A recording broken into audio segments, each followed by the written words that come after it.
सीधा बिल्कुल।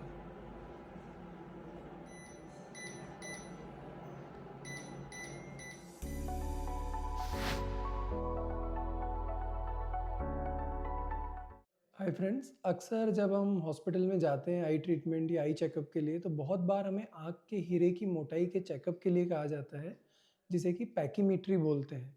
तो इस वीडियो में हम देखेंगे कि पैकीमेट्री या आँख के हीरे की मोटाई क्यों करी जाती है। आँख का जो हमारा हीरा है उसकी एक फिक्स थिकनेस होती है जो मोस्टली लाइफ में स्टेबल रहती है। समय के साथ बहुत ही कम उसमें चेंजेस आते हैं।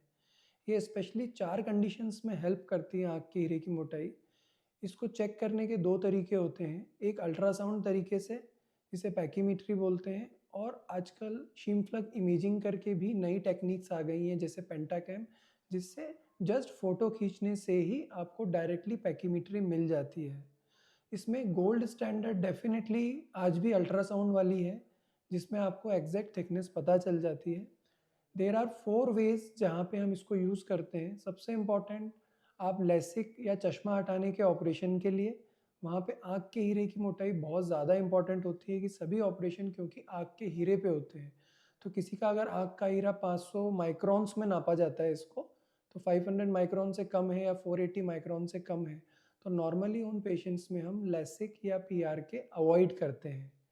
दूसरे वो पेशेंट्स होते हैं जिनको काला पानी होता है, तो आपका जो आँख का प्रेशर नापने के डिफरेंट तरीके हैं, वो भी प्रेशर आपका आँख के हीरे की मोटाई के हिसाब से वेरी कर सकता है। नॉर्मली आँख के हीरे की मोटाई अपनी 550 माइक्रोन होती है, तो अगर किसी का आँख का हीरा बहुत पतला है, तो जो प्रेशर आएगा वो सही नहीं होता है।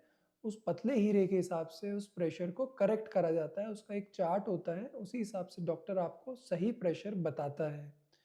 कुछ कंडीशंस होती हैं जैसे कि केरेटोकोनस, ऐसी बीमारियों में भी आँख के हीरे की मोटाई का प्रॉपर आपका प्रोग्रेशन देखा जाता है कि वो कम हो रही है समय के साथ, और उसी तरीके से उस हिसाब से ऑपरेशन या सर्जरी C3R प्लान करा जाता है। लास्ट एंड मोस्ट इम्पॉर्टेंट, आँख के हीरे में अगर सूजन है तो वो भी पैकीमेट्री के थ्रू पता चल जाता है। अगर नॉर्मल 550 माइक्रोन है और किसी के आँख के हीरे में किसी सर्जरी या चोट के कारण सूजन आ गई है, तो वो बढ़ के 700, 600 तक भी हो सकती है, 800 भी हो सकती है। तो जब हम उसका ट्रीटमेंट करते हैं, तो वो धीरे-धीरे कम हो जाती है और इससे हमें पता चलता है कि हमारा ट्रीटमेंट सही जा रहा है। तो आई थिंक ये 4 रीज़न्स आपको हेल्प करेंगे इस चीज़ को अंडरस्टैंड करने में कि डॉक्टर आपको पैकीमेट्री या आँख के हीरे की मोटाई के लिए क्यों कह रहा है, और आप अपना डिसीज़न ले पाएँगे।